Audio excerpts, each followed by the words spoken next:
Tracy, and I'm going to do a little EX30 video on a couple tips and tricks for getting her set up.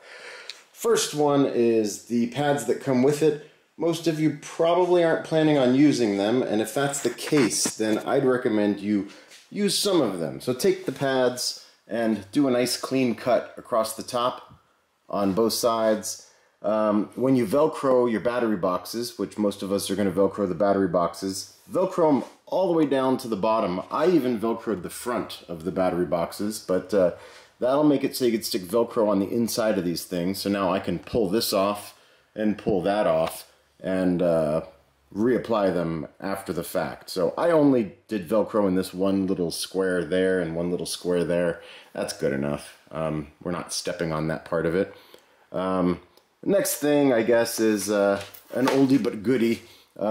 Take your plate of Kydex, put Velcro on that, and then you can mount it higher to get the pads above the area here, because, I don't know, pads up in this area seem like a good idea. So I set them up as low as I can, but they still, and these are the CPX, so they're not that big, but they were still encroaching about that high on the side.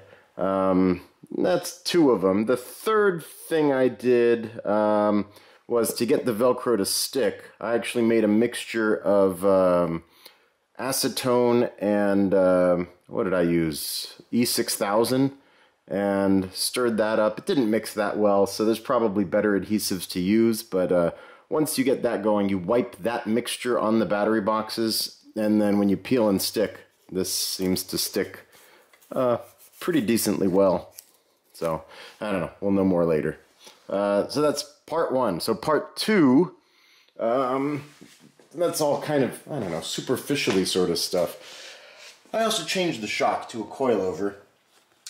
To do that, all I did was take out this screw and that screw, push the pieces through to get the stock one out, after, of course, letting the air out of the stock one. Then I ground away, you can actually see what I ground away if we zoom in there. Will it focus? Will it focus? Maybe not. Anyway, it would think about focusing, but it's not going to focus nice. Okay, but anyway, I ground away the shoulder on both of the sides of that shock to get it in there, and then first fit the screws through the bottom part. Then before putting it back together, I actually turned the whole top part to get the preload on the spring pushing further and further. Put it together, which was pretty darn easy because I have the 190 length one.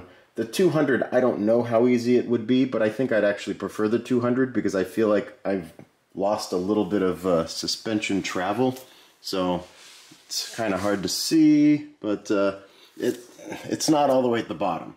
So if it's all the way at the bottom, you know you're doing good. But as it stands, this I've lost some distance there. But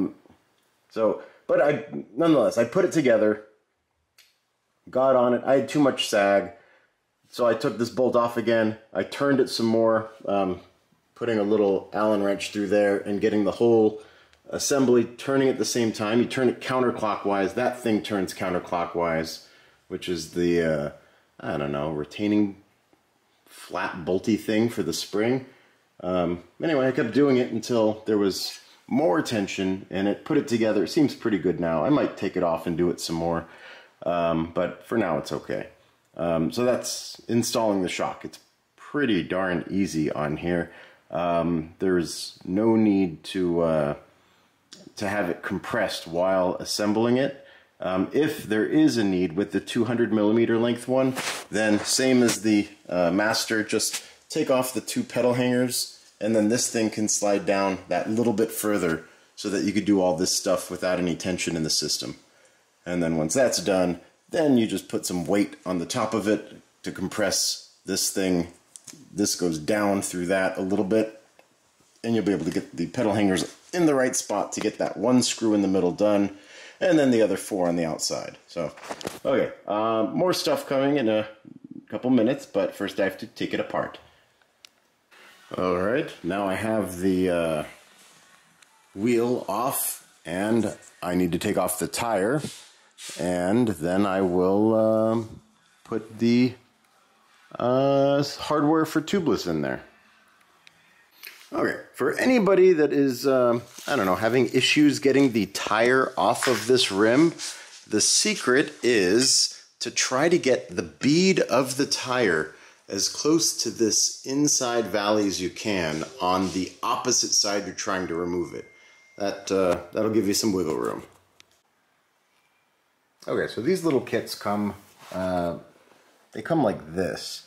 So what you do is you take off the two nuts on the bottom, the silver thing and the first rubber thing, and then the valve stem and one rubber thing get fed through the top, and then the other side, the next rubber thing, the metal, I don't know, washer thing, and then the two other nuts go there.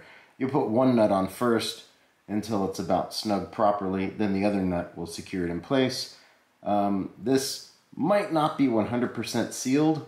Doesn't matter because we're going to use tire sealant after, which will also seal that if there's any problem. Okay, so as usual I forget to record the most important part, but that is my valve stem installed. The tire sealant that I use is Stan's No Tubes. I put about 2.5 ounces of that inside after I made sure it's seated properly with just air.